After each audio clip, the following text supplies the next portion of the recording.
आप सभी को। मैं माधवेश आप सभी का पुनः स्वागत करता हूं आज के इस नए सत्र में। और आज हम बात करने वाले हैं एक अलग टॉपिक के बारे में, that is adapting activities for the needs of दिव्यांग चिल्ड्रेन। हमने विगत बहुत सारे वीडियो में देखा है कि हर एक बच्चे के लिए मैंने एक छोटा छोटा वीडियो बनाया, ताकि बच्चा 0 मंथ में क्या करेगा, 1 मंथ में क्या करेगा, 2 मंथ में क्या करेगा, 3 मंथ में क्या करेगा।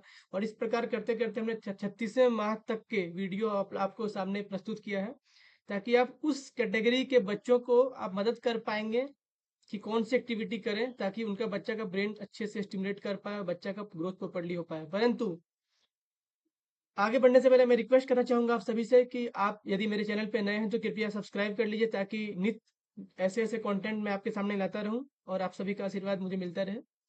अगेन द पॉइंट इज कि आज हम लोग जो बात करने वाले हैं वो ये है कि अगर इन केस बच्चा जो क्राइटेरिया हमने सोचा था, जो गतिविधियां हमने सोचा था, अगर वो नहीं कर पाया तो क्या करेंगे। क्योंकि मैंने आपको ऑलरेडी बता दिया हर मंथ का एक्टिविटी। अब आपने महसूस किया कि मान लेते हैं कि वो बच्चा शायद उस चीज को नहीं कर पा रहा। उदाहरण के लिए आइए एग्जाम्पल यहाँ पे ले। यहाँ पे आप देख सकते हैं, यहाँ पे एग्जाम्पल है।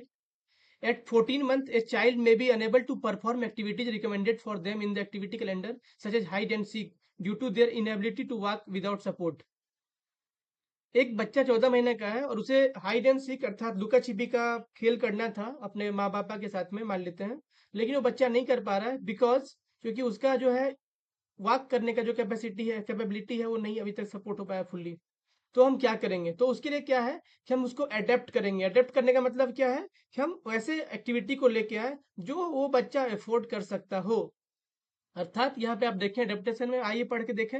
लिखा हुआ है the care giver should in such cases pick up activities recommended for children age under 6 or 7 months, such as reaching out to the ball in and out etc, that only require the child to crawl slowly, building their capability ability to walk। अर्थात हम वैसे काम करेंगे जैसे कि जो 6 महीने के बच्चे के लिए जरूरत था, जो 7 मंथ के बच्चों के लिए करना था। अर्थात बॉल के पास हमको जाना है, इन एंड आउट।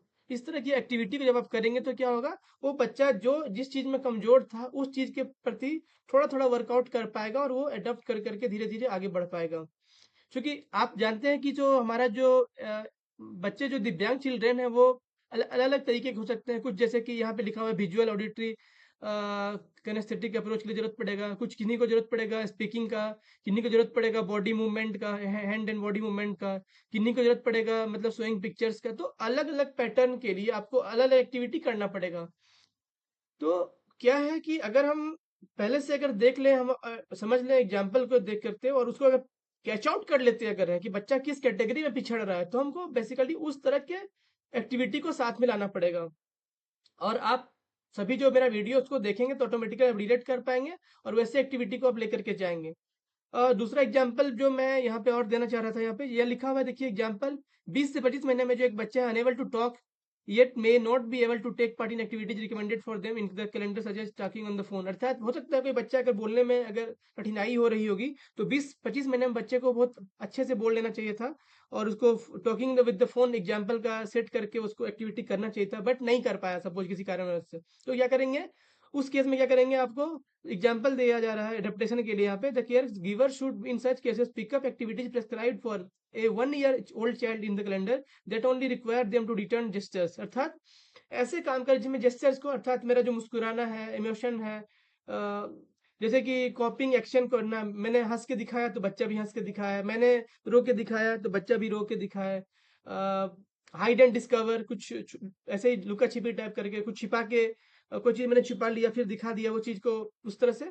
तो ऐसे एक्टिविटी को आप कर सकते हैं। मैं रिक्वेस्ट करूंगा आप सभी से कि आप जाएं मेरे वीडियो को देखें ताकि आप उसको इंट्रोस्पेक्ट कर पाएंगे। और ये जो एक्टिविटी जो गैप होती है जो दिव्यांग बच्चों के लिए, बेसिकली जो उसको हम लोग डेवलपमेंट एंड डिले बोलते हैं, डेवलपमेंटल डिले बोलते हैं। क्योंकि आपने देखा कि हर एक सेगमेंट का हर एक माइलस्टोन है, चाहे वो बच्चा 6 महीने में जाए, चाहे बच्चा 12 महीने में जाए, चाहे बच्चा 9 महीने में जाए, हर जगह का एक डेवलपमेंट माइलस्टोन है। आप मेरा एक वीडियो और भी फॉलो कर सकते हैं जो डेवलपमेंट माइलस्टोन के ऊपर बना हुआ है। आप देखेंगे कि डिटेल दिया गया है हर एक मंथ की एक्टिविटी के बच्चों को क्या क्या करना चाहिए। मेरा रिकमेंडेशन होगा कि आप इस तरह के अगर कंडीशन आपके बच्चे आपके अगर आसपास आते हैं तो काइंडली आप एडेप्टेशन करते हुए थोड़े से बैकवर्ड वाला जो हमारा मतलब बैक एज मंथ वाला जो हमारा एक्टिविटी है उसको करना सिखाइए। This is the main thing. Now I mean और मैं कुछ एग्जांपल देना चाहूंगा आपको, इसके लिए मैं जस्ट थोड़ा आगे चलता हूँ और आपको मैं बताना चाहता हूँ, यहाँ पे आप देख सकते हैं कि children with early signs and symptom of disabilities, बच्चे को आप कैसे पहचानेंगे कि उसका डिसेबिलिटी का कुछ ना कुछ सिम्टम आ रहा है, या अर्ली साइन आपको शो कर रहा है कि नहीं, बच्चा जो है प्रॉपर ग्रोथ नहीं कर पा रहा है। तो आइए यहाँ पे एक एग्जाम्पल दिखाते हैं आपको, या हम यहाँ पे ये दिखाएंगे कि कैसे हम लोग किस तरह के एक्टिविटीज को मॉडिफाई कर सकते हैं जिससे कि हमारा वो बच्चा काम को कर पाए। अब एग्जाम्पल के तौर पे देखिए, अगर आप नंबर 1 पे देखिए, यहाँ पे लिखा सबसे पहले type of disability that is fine motor, अर्थात मतलब जो हम लोग बहुत बारीकी से करते हैं काम, उंगली पकड़ के कुछ ऐसा काम करते हैं, कोई पन्ना फाड़ना हुआ एग्जाम्पल के तौर पे, तो या कोई बॉल को पकड़ना, चूंकि इसमें सभी उंगली का मूवमेंट करना पड़ता है, तो क्या होगा, सपोज ये एग्जाम्पल है 7 मंथ ओल्ड बच्चे का, कि उसको बॉल को रीच आउट करना, पकड़ के लेके आना है। तो आप क्या कर सकते हैं यहाँ पे, anganwadi worker can use soft objects like clay, spongy ball for the child to hold and play with in order to improve hand function. तो यहाँ पे क्या करेंगे, बच्चे के लिए छोटा बॉल जो स्पंज की तरह हो, थोड़ा वैसा बॉल उसको देंगे, ताकि उसके लिए ये जो फंक्शन उसका है फाइन मोटर का, जो उतना मजबूत नहीं हुआ है, तो वो उसका मजबूत हो जाए। तो छोटा बॉल दे देंगे स्पंज जैसा, तो दबाएगा तो बच्चा क्या होगा, हाथ थोड़ा उसका हैंड का मूवमेंट होगा, फंक्शन मूवमेंट होगा, तो बेटर होगा उसके लिए।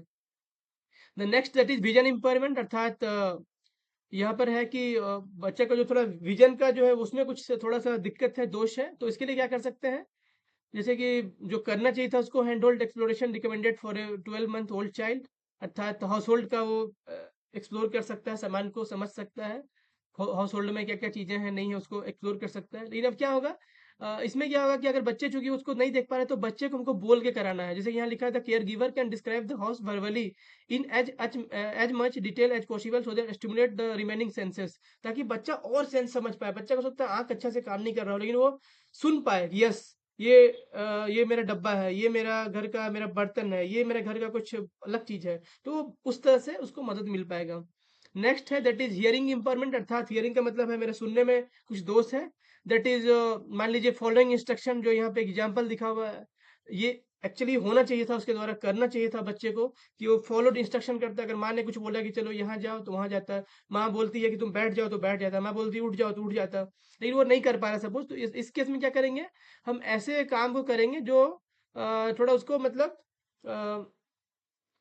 एंड मतलब माउथ का मूवमेंट को बढ़ा सकते हैं। यहाँ पे लिखा हुआ है, जैसे कि यहाँ पे the care giver must repeat every instruction step the activity multiple times and while also teaching the child to in lip read in order for them to be able to follow what they are saying. जो कह रहा है, जो मतलब उसको follow कराने के लिए आपको लगातार कंसिस्टेंटली वर्कआउट कराना पड़ेगा। और मतलब जैसे कि एक एक माउथ में मतलब हमको पॉइंट पॉइंट करके वो देखना पड़ेगा कि जो बच्चा जो है वो माउथ मूवमेंट को मैच कर रहा है कि नहीं कर रहा है, मतलब बच्चा वॉच कर रहा है कि नहीं कर रहा है। जैसे कि हम अगर ऐसे ऐसे मुंह को किए, तो बच्चा कम से कम वो अरे, क्योंकि सुन नहीं पा रहा है, देख तो पा रहा है अच्छे से ना, तो उस तरह की एक्टिविटी को उसको हम कर सकते हैं मॉडिफाई करके। देन नेक्स्ट है हमारा that is speech and language delays, अर्थात यहाँ पे आप समझ सकते हैं कि जो हमारा बोलने का जो ये डिले है हमारा जो भाषा में, तो आप देख सकते हैं कि यहाँ पे जैसे एक एग्जांपल, एक प्रिटेंड प्ले में एक एग्जांपल दिया गया है, दैट इज फोन कॉल करने का, कि 25 महीने का बच्चा आराम से एक फोन कॉल करके बता सकता है किसी को कि कैसे क्या करना है, नहीं करना है। तो ये एग्जांपल ले सकता है कि हम पापा कैसे हो, आप मम्मी कैसे हो, कुछ पूछ सकता है। तो उसके लिए क्या कर सकते हैं, एक अलग तरह की एक्सरसाइज लाइक स्माइलिंग वाइडली, बच्चे को मुंह थोड़ा जोर जोर से हंसने का बोल सकते हैं, थोड़ा प्रयास कर सकते हैं। मूविंग द टंग, जी को इधर से उधर हिलाना है माउथ में। Opening and closing the jaw, ऐसे करके क्योंकि जितना मुंह का मसल का मूवमेंट करेंगे, उतना उसका स्पीच का क्वालिटी बढ़ेगा, क्योंकि आप ये सारा फंक्शन तो हमारा मुंह के अंदर से हो रहा है ना, बोलने का जो हमारा कला है। तो इस तरह के शॉर्ट सेंटेंसेस को यूज कर सकते हैं। हो सकता है बच्चा एक बार में नहीं बोल पाया जाता, आप क्या कर रहे हो कम से कम, लेकिन हो सकता है बाबा बोल दे, अगर पापा बोल दे, अगर तो छोटे छोटे वर्ड्स को हम शुरुआत कर सकते हैं। यहाँ लिखा भी है with fewer words short sentences, ऐसा हम करना है। देन बेबी को ऑब्जर्व करना है, care givers speaking and repeat word slowly, धीरे धीरे हमको बोलना है, ताकि बच्चा उस चीज को बच्चा कैच कर पाए, समझ पाए और वर्कआउट कर पाए। नेक्स्ट है that is intellectual and developmental delay. That is intellectual का मतलब होता है कि हमारा जो इंटेलेक्चुअल, हमारा जो बुद्धि, हमारा जो है बौद्धिक विकास, जो हम कह सकते हैं एक तरह से। इंटेलेक्चुअल प्रॉपर्टी राइट्स भी जो हम लोग बोलते हैं, बौद्धिक प्रॉपर्टी का राइट, जो हम लोग बहुत सारी चीजों को जो हम, अन्वेषण करते हैं, तो उसको हमें मिलता है। सो यहाँ पे क्या है कि 16 मंथ के बच्चे के लिए जैसे रिकमेंडेशन किया हुआ गया है कि इंस्ट्रक्शन को फॉलो करेगा सेम टू सेम, जैसा हम बोलेंगे वैसा वो करेगा, उठेगा, बैठेगा, जैसा हम बोलेंगे उस प्रकार से। अब यहाँ पे क्या करना पड़ेगा, थोड़ा-सा वो ब्रेक डाउन कर सकते हैं सिंपल स्टेप्स को, अर्थात मे बी शायद एक बार बच्चा पूरा का पूरा नहीं ऑब्जर्व कर पा रहा है या नहीं समझ पा रहा है या सीख पा रहा है, तो हम स्टेप को थोड़ा स्लो कर दें। अगर मान लीजिए एक बार ना बैठ के सिर्फ एक हाथ को उठा दें, फिर एक दूसरे हाथ को उठा के दिखाते हैं, तो माइट बी उसका सेंस बच्चे का कर सकता है कि हाँ चलो इतना तो नहीं बट इतना एक्टिविटी मैं कर सकता हूँ, और वो करने लगेगा, तो शायद उसके लिए आप एक बेटर ग्रोथ का पोजीशन में ले पाएंगे। So this is all about आज का जो मैं ये जो हमारा नेशनल करिकुलम फ्रेमवर्क जो है बेसिकली अर्ली चाइल्ड स्टिमुलेशन का, ये मेरा एक यूँ कहें तो फिर लास्ट टॉपिक में से था। मैंने पूरा सीरीज का आप लोगों के समक्ष बनाया है, छोटे छोटे बातों को आपको हिंदी भाषा में रखा है ताकि आप समझ पाए। अगर आपके पास अभी भी ये किताब प्राप्त ना हुआ होगा तो आप एक एक वीडियो को अगर वॉच करेंगे तो डेफिनेटली मुझे लगता है कि बहुत सारा नॉलेज आपको मिलेगा, बहुत सारे इंसाइट्स मिलेगा, और विशेष रूप से आप अपने घर के बच्चे के लिए एक ऐसा अद्भुत काम करेंगे जिसका आप सोच नहीं सकते हैं, जिसके बारे में आप कल्पना नहीं कर सकते हैं। और मैं भी प्रार्थना करता हूँ भगवान से कि जो भी मेरे इस वीडियो को आप देख पा रहे हैं, आपके घर में कोई अगर ऐसा बच्चा ना हो, ना ही सभी बच्चे समृद्ध हों, अच्छे हों, और हमारे आसपास में भी अगर कोई अगर बच्चा दिख रहा है तो आप हमें रेफर कर सकते हैं ताकि हम लोग उसको एज ए गवर्नमेंट की सहायता से, मदद से, आंगनबाड़ी सेंटर की मदद से या और भी जो दिव्यांग केंद्र हैं उनकी मदद से उनका लाइफ को हम लोग पर्सपेक्टिव को चेंज कर पाए। सो नमस्ते, मैं हूँ माधवेश, और मैं बहुत-बहुत धन्यवाद करता हूँ आप सभी का कि इतना आपने बहुत सहयोग किया है। और मेरा मिशन है कि मैं कम से कम 10 लाख बच्चों के माता-पिता की मदद करूँ, उसके बच्चे के प्रॉपर ग्रोथ में। और पहला तो कोशिश हमारा ये होगी बच्चे इस सिचुएशन में आए ही नहीं। अगर यदि आ जाते हैं तो काइंडली हमारा प्रयास होगा कि हम उनको ऐसे मदद करें ताकि उनका बच्चा जो है प्रॉपर बन पाए। So thank you very much. जोहार, बाय-बाय।